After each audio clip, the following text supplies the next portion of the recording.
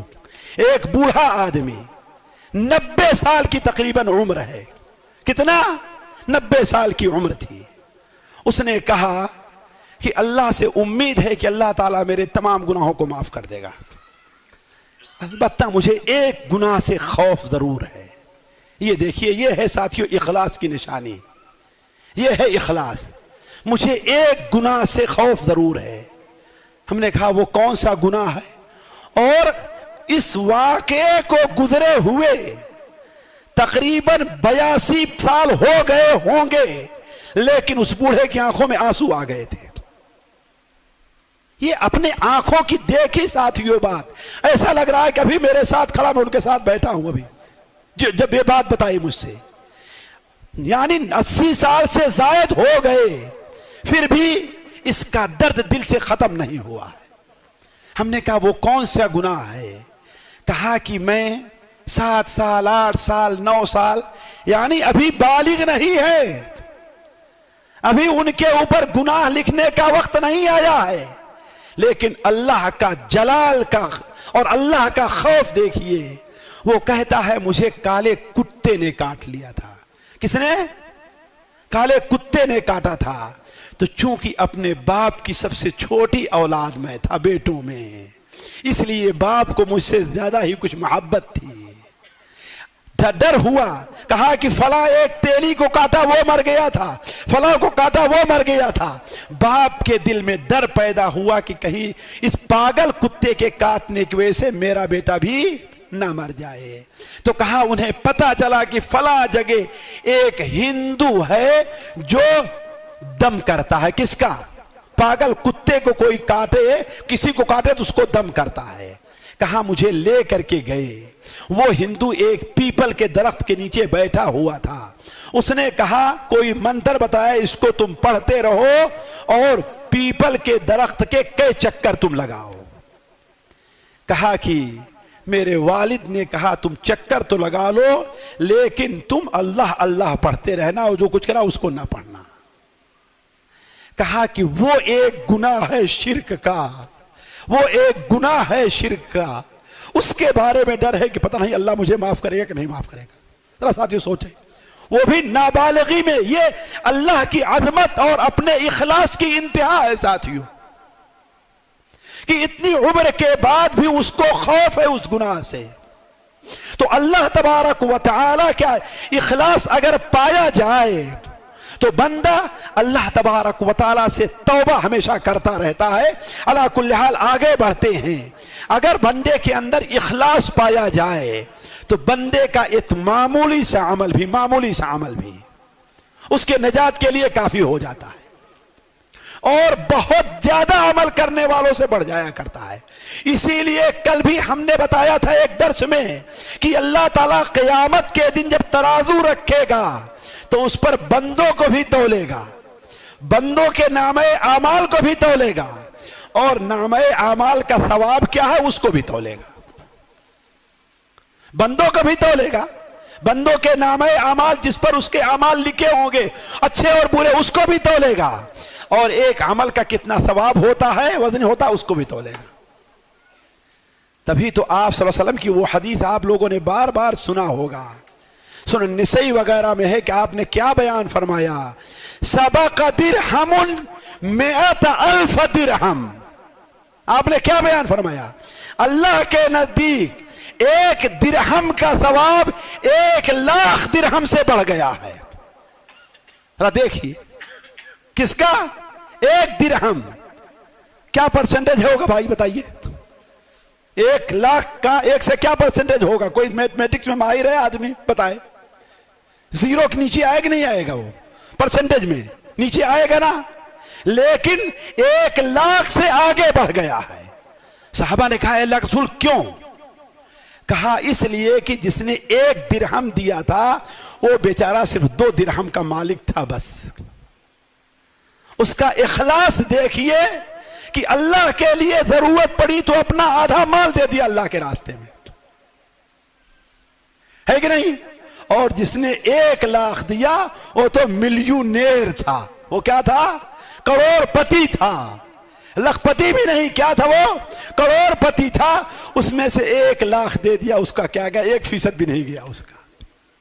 تو کہا چونکہ اس کے اخلاص میں کیا ہے کہ میں اللہ کے راستے میں اپنا آدھا مال دے رہا ہوں، تو 1 درہم 1,00,000 درہم پر بھاری ہو گیا۔ اسی طریقے سے سنن ترمذی کی وہ جو روایت ہے عبداللہ ابن عمر کی کہ نبی کریم صلی اللہ علیہ وسلم نے ارشاد فرمایا، اللہ تعالیٰ میری امت کے ایک شخص کو قیامت کے دن تمام مخلوقات کے سامنے بلائے گا اور اس کے گناہوں کے 999 دفتر یا 99 دفتر پھیلا دیے جائیں گے، اور ایک دفتر اتنا بڑا ہوگا جتنی دور انسان کی نظر جایا کرتی ہے۔ ذرا سوچیں آپ، اللہ تعالیٰ پوچھے گا اے بندے تیرے پاس کچھ نیکی بھی ہے؟ وہ کبھی تھوڑی بہت نیکی کر بھی لیا ہوگا تو وہ سوچے گا اس 99 دفتر کے مقابلے میں ایک نیکی کی کیا حیثیت ہے؟ کہے گا اے اللہ تعالیٰ ہم نے کچھ بھی نہیں کیا، ہمارے پاس کچھ بھی نہیں ہے۔ کہا سوچ لے ان دفتروں میں جو کچھ لکھا ہے کہیں تیرے اوپر ظلم تو نہیں ہوا، میرے فرشتوں نے غلط تو نہیں لکھا ہے؟ اگر ہمارے یہاں کا شاعر غالب بدبخت ہوتا تو کیا کہتا کہ پکڑے جاتے ہیں فرشتوں کے لکھے پر ناحق، پکڑے جاتے ہیں فرشتوں کے لکھے پر ناحق۔ آدمی کوئی ہمارا دم تحریر بھی تھا، ارے ظالم تجھے کیا معلوم ہے کہ وہ فرشتے کرامن کاتبین ہیں۔ کیا ہیں؟ کرامن کاتبین ہیں، وہ کسی کے بارے میں کچھ بھی غلط لکھتے نہیں، جو کچھ لکھتے ہیں حق لکھتے ہیں۔ اے غالب تم نے یہ کفر کیا ہے، اللہ کی شان میں گستاخی کی ہے جو کفر ہے، اور ہمارے جو طلبہ بڑے شوق سے یہ شعر پڑھتے ہیں وہ اس پر توجہ نہیں دے کہ اللہ کی شان میں ایک گناہ ہے اور کفر ہے۔ یہ ایسا کرنے سے انسان کافر ہو جاتا، مسلمان نہیں رہتا، مذہب سے خارج ہو جاتا ہے کہ پکڑے جاتے ہیں فرشتوں کے لکھے پر ناحق نعوذ باللہ من ذالک۔ تو علی کل حال اللہ تعالیٰ اس سے پوچھے گا اے بندے کیا ہمارے فرشتوں نے تجھ پر ظلم تو نہیں کیا؟ یہ سارا حق ہے؟ کہے گا اے اللہ تعالیٰ سب کچھ حق ہے، اس میں کچھ بھی غلط نہیں ہے۔ اللہ تعالیٰ فرمائے گا تیری کوئی نیکی بھی ہے؟ کہے گا کوئی نیکی۔ کہا کوئی نیکی نہیں ہے؟ کہا کوئی نہیں ہے۔ پھر اللہ تبارک و تعالیٰ بغل سے ایک پرزہ نکالے گا اتنا بڑا سا، کہا 99 دفتر، اور ایک دفتر اتنا بڑا ہے جہاں تک انسان کی نظر جا رہی ہے۔ اس لیے کہ جانتے ہیں آپ اگر صبح سے شام تک اپنا ایک دن کا کام لکھنا چاہیں، اللہ کی قسم 100 صفحے کی دفتر بھر دیں گے آپ کیا بولے ہیں، کیا کھائے ہیں، کہاں ہنسے ہیں، کہاں پر آپ روئے ہیں، کس کے بارے میں غلط سوچا ہے، کس کے بارے میں اچھا سوچا ہے، کہاں آپ کی نظر غلط اٹھی ہے، کہاں آپ نظر کو چھپا لیا ہے، یہ ساری بات آپ لکھنا چاہیں کتنا بڑا دفتر بن جائے گا۔ تو زندگی بھر کا معاملہ ہے، 99 دفتر ہیں۔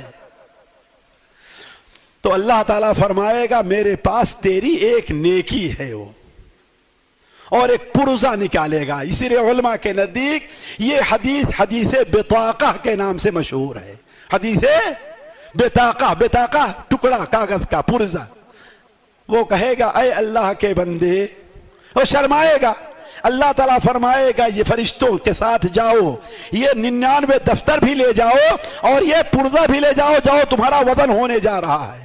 وہ کہے گا اے اللہ تعالیٰ جانے کی کیا ضرورت ہے، ظاہر ہے کہ یہ پرزہ 99 کا مقابلہ کیا کر سکتا ہے۔ اللہ تعالیٰ فرمائے گا جاؤ لا ظلم علیک اليوم، آج تیرے اوپر ظلم نہیں ہوگا، کسی پر ظلم نہیں ہوگا۔ وہ ترازو کس کا ہوگا؟ انصاف کا ترازو ہوگا۔ وَنَدْعُ مَوَازِينَ الْقِسْطَ لِيَوْمِ الْقِيَامَةِ، اس دن ہم انصاف کا ترازو رکھیں گے، بنیوں والا ترازو نہیں ہوگا کہ لینے والا بھاری ہے اور دینے والا ہلکا ہے، نہیں، وہ انصاف کا ترازو ہوگا۔ وہ کہے گا اے اللہ جانے کی کیا ضرورت ہے، معلوم ہے 99 کا مقابلہ ایک پرزہ نہیں کر سکتا۔ اللہ تعالیٰ فرمائے گا جا اپنے ترازو کے پاس، وزن کے پاس حاضر ہو، آج کسی پر ظلم نہیں کیا جائے گا۔ نبی صلی اللہ علیہ وسلم بیان فرماتے ہیں جب 99 دفتر کو ترازو کے ایک پلے میں اور ایک پرزے کو ترازو کے دوسرے پلے میں رکھا جائے گا، اور جب وزن کرنے لگیں گے فرشتوں تو لا الہ الا اللہ پرزے پر لکھا ہوگا اور پرزہ بھاری ہو جائے گا 99 کے اوپر۔ کیوں؟ اس لیے کہ زندگی میں کبھی اس نے بڑے اخلاص کے ساتھ، یا ہو سکتا ہے موت کے وقت اسے توبہ کی توفیق ہو اور موت کے وقت اس کی زبان سے کلمہ لا الہ الا اللہ نکل گیا. تو اگر اخلاص پایا جائے ساتھیوں تو اللہ تبارک و تعالیٰ کے نزدیک معمولی نیکی بھی وہ مقام رکھتی ہے کہ بڑی سے بڑی نیکی وہ مقام نہیں رکھتی ہیں. اسی طریقے سے ساتھیوں جو انسان مخلص ہے اللہ تعالیٰ اس کے لیے کافی ہوتا ہے. یعنی مثال کے طور پر کیا ہے، خصوصاً فتنوں کے وقت میں، آج جیسا فتنوں کا دور ہے ساتھیوں، آج امت مسلمہ کو، ہمارے نوجوان بچوں کو، نوجوان بچیوں کو، حتیٰ کہ بوڑھوں کو بھی فتنوں نے چاروں طرف سے گھیر لیا ہے. آج فتنے روڈ پر نہیں رہ گئے ہیں، ہمارے گھروں تک نہیں پہنچے ہیں، بلکہ ہمارے کمرے اور بستر تک بھی ہمارے فتنے پہنچ گئے ہیں. آج ہر ایک کے جیبے میں کیا ہے جی؟ موبائل ہے. اور یہ موبائل نہیں، یہ موبائل کون سا موبائل ہے؟ جس پر نیٹ بھی چلتا ہے کہ نہیں ہے؟ یوٹیوب بھی چلتا ہے، فیس بک بھی ہے. اور آپ لوگ اچھا جانتے ہیں کہ فیس بک وغیرہ پر کیا کیا چیز پیش کی جاتی ہے کہ نہیں ہے؟ اے نوجوانوں، تمہارا امتحان ہے، تمہارے اخلاص کا امتحان ہے کہ اخلاص میں کہاں تک تم پورے ہو. یہ اخلاص کا امتحان ہے. اگر اخلاص تمہارے اندر ہے اللہ تعالیٰ ان فتنوں سے تمہاری حفاظت کر لے گا. اگر اخلاص ہو، اس سے حفاظت کیوں نہیں ہو پاتی؟ لوگوں کے سامنے تقریر کرتے ہیں اور اپنے کمرے میں جاتے ہیں تو بیٹھ کر کے بلو فلمیں دیکھتے ہیں. میں غلط کہہ رہا ہوں؟ لوگوں کی باہر خدمتیں کرتے رہتے ہیں اور اپنے بستر کے نیچے جائیں گے چادر اوڑھ کر کے، ابو امی سمجھ رہے ہیں کہ بیٹا سو رہا ہے، ہماری بیٹی سو رہی ہے، لیکن انہیں کیا معلوم کہ ہمارا بیٹا اور ہماری بیٹی چادر کے نیچے اور بستر کے نیچے بیٹھ کے کیا کر رہے ہیں. اس لیے آج سے 10 سال پہلے سال آپ کسی کے یہاں جائیں، تجربہ کر لیں، کسی کے یہاں جائیں، آپ بیٹھتے تھے تو وہ بیٹھتا تھا اور اس کے بچے بھی آپ کے پاس آ کر بیٹھا کرتے تھے، ہے کہ نہیں ہے؟ لیکن آج اگر آپ جائیں تو وہ آ کر کے بیٹھ بھی گیا تو بچے آپ کو سامنے دکھائی. کیوں؟ بچے اپنے کمرے میں اپنے موبائل سے لگے ہوئے ہیں. کہ غلط کہہ رہا ہوں میں؟ ہیں غلط کہہ رہا ہوں؟ ہے دل کے لیے موت مشینوں کی حکومت، ہے دل کے لیے موت مشینوں کی حکومت. احساس مروت کو کچل دیتے ہیں آلات. پہلے مروت، یہ بے مروتی ہے نا کہ مہمان آپ کے پاس بیٹھا ہے اور آپ اپنے کمرے میں اکیلے بیٹھے، ہے کہ نہیں ہے؟ بلکہ اب تو صورتحال یہاں تک پہنچی ہے، ایک ہی بستر کے اوپر میاں ہیں اور اسی بستر کے اوپر بیوی بھی ہے اور دونوں اپنے اپنے موبائل میں مشغول ہیں. کہ غلط کہہ رہا ہوں ساتھیوں؟ ہے کہ نہیں ہے؟ یہ فتنہ ہے جو ہمارے گھروں تک پہنچا ہوا ہے. یہ فتنہ، اس فتنے سے محفوظ کیا چیز رکھے گی؟ وہ اخلاص آپ کو محفوظ رکھے گا. اللہ تعالیٰ حضرت یوسف علیہ السلام کے بارے میں کیا فرماتا ہے؟ اللہ کی قسم دیکھیے، اگر یہ بات کہنے کی الگ ہوتی ہے لیکن اسے اگر وقت پڑ جائے تو نپٹنا یہ بڑا مشکل کام ہوتا ہے. گھر کی مالکن ہے، گھر کی مالکن ہے، رانی ہے، جوان ہے، دروازہ بند کر لیا ہے، کسی کا ڈر نہیں ہے اور گناہ کے اوپر ابھار رہی ہے اور دھمکی دے رہی ہے. کہتی ہے تو لگ، میں تمہارے لیے بنسور کر کے آیا ہوں. یوسف جوان ہیں، خوبصورت بھی ہیں، شادی نہیں ہے، بیوی بچے نہیں ہیں. بھلا بتائیے اس گناہ سے، اس مشکل سے کس چیز نے بچایا ہے ان کو؟ قرآن کا فرمان ہے کہ اخلاص نے بچایا ہے. کس نے بچایا ہے؟ اخلاص نے. قرآن مجید کا فرمان ہے وَلَقَدْ هَمَّتْ بِهِ وَهَمَّ بِهَا لَوْلَا أَن رَّأَىٰ بُرْهَانَ رَبِّهِ. اس نے ان کے ساتھ برائی کا ارادہ کیا اور اگر وہ اللہ کی برہان کو نہ دیکھ لیتے تو وہ بھی برائی کا ارادہ کرتے. اسی لیے اگر اس آیت کو پڑھنا ہے تو اس طرح سے نہ پڑھا کرے وَلَقَدْ هَمَّتْ بِهِ وَهَمَّ بِهَا، نہ، وَلَقَدْ هَمَّتْ بِهِ وَهَمَّ بِهَا لَوْلَا أَن رَّأَىٰ بُرْهَانَ رَبِّهِ. ہمّا بِهَا پر رکیے نہیں ورنہ معنی غلط ہو جائے گا.